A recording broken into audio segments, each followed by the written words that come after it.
తూర్పుగోదావరి జిల్లాలో గోదావరి తీరంలో ఉన్న ప్రతి పుష్కర ఘాట్కు ఓ ప్రత్యేకత ఉంది. అయితే సీతానగరం మండలంలో మునికూడలి ఘాట్కు గత పుష్కరాల్లో దేవాంశు పేరు పెట్టారు.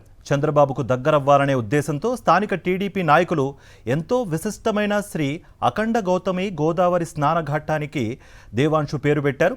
ఇక పంచాయతీ రికార్డులో కూడా ఈ పేరు ఎక్కడా లేదు. అప్పట్లో టీడీపీ నేతలే సొంతంగా తీర్మానం చేసుకుని ఈ పేరు పెట్టినట్లు స్థానికులు చెబుతున్నారు. ఏదేమైనా మునికూడలి ఘాట్ను శ్రీ అఖండ గౌతమి గోదావరి స్నాన ఘట్టం కిందే పరిగణిస్తామని చెబుతున్నారు అక్కడి స్థానికులు. ఇదే అంశానికి సంబంధించి మరింత సమాచారం మా ప్రతినిధి హరీష్ అందిస్తారు. రాజమండ్రిలో సంబంధించి చుట్టుపక్కల ఘాట్లకు ఒక ప్రత్యేకత ఉంది.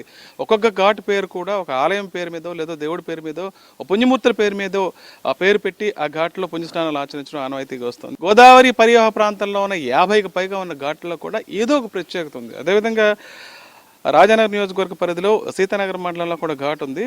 అది మునుకూడలి ఘాటి. దాని గతంలో శ్రీ అఖండ గౌతమి స్నానఘట్టం గోదావరి స్నానఘట్టం కింద పిలిచేవారు. అయితే గత పుష్కరాల్లో దాని పేరు హఠాత్తుగా మార్చేశారు. దానికి దేవాంశ్ ఘాట్ అని పేరు పెట్టారు. అసలు ఆ పేరు ఎందుకు పెట్టారు? ముఖ్యంగా ముఖ్యమంత్రి మనవడైన దేవాంశ్ పేరు మీద పెట్టారా లేదా స్థానికులు ఎవరైనా ప్రతిపాదించారా, శాసనసభ్యులు ఎవరైనా పెట్టారన్న విషయాన్ని ఇక్కడ స్థానికులు చెప్తున్నారు. అది మాత్రం అఖండ గోదావరి ఈ గౌతమి గోదావరి స్నాన ఘట్టం కింద మేము పరిగణిస్తూ ఉంటున్నారు.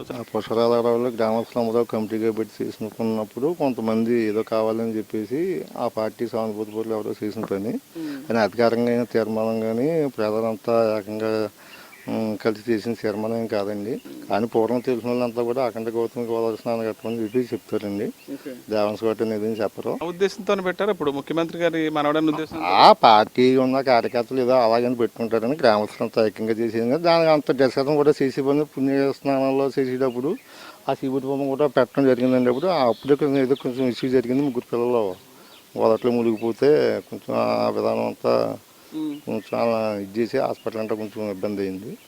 ఇంకా ఆ డైవర్స్ అంతా ఇంకా అలాగే వెళ్ళిపోయిందండి. దానికోసం ఎవరైనా పట్టించుకోలేదు. ఇందా మేము చెప్పినట్టు ఆ శిలాపాలకం కొంచెం ఆ పక్కన కడతంటే శివుడి బొమ్మ దగ్గర దాన్ని మేము ఆఫ్ చేసాం. అలా పక్కన కొట్టుకున్నారు. మామూలుగా మునికూడలి ఘాట్కి చారిత్రక ప్రాధాన్యత ఉంది. అసలు ఘాట్ అంటేనే ఇదండి. పూర్వంలో పుట్టబడింది ఇక్కడండి ఇది. ఇప్పుడేమో అలా అలా పాకేసి ఇక్కడేమో పల్లెటూరు అయిపోయి మారుమూల అయ్యి డెవలప్మెంట్ తగ్గిందండి. ఎవరు లేదండి, అది మామూలుగా ఏదో పెట్టిందండి అది అంతే. అఖండ గౌతమి గోదావరి ఘాట్ చాలా బాగుంటుంది.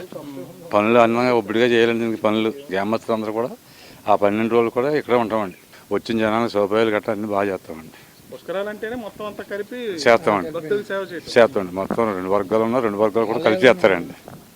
మొత్తానికి వీళ్ళంతా చెప్పేది దేవాంశ్ ఘాట్ అనేది కేవలం పేరు కోసం మామూలుగా పెట్టిందే తప్ప ఎట్టి పరిస్థితుల్లో రెవెన్యూ రికార్డ్స్లో కానీ ఇతరత్ర గ్రామానికి సంబంధించి ఎవరు తీర్మానించిన పేరు కాదని చెప్తున్నారు. ఇప్పటికీ తామైతే దీన్ని శ్రీ అఖండ గౌతమి గోదావరి స్నాన ఘట్టం కిందే భావిస్తున్నామని రికార్డ్స్లో కూడా అదే పేరు కొనసాగుతుందని చెప్తున్నారు.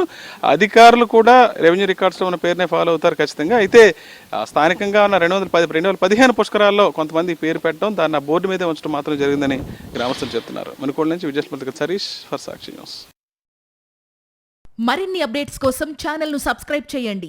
నోటిఫికేషన్స్ కోసం బెల్ ఐకాన్ పై క్లిక్ చేయండి.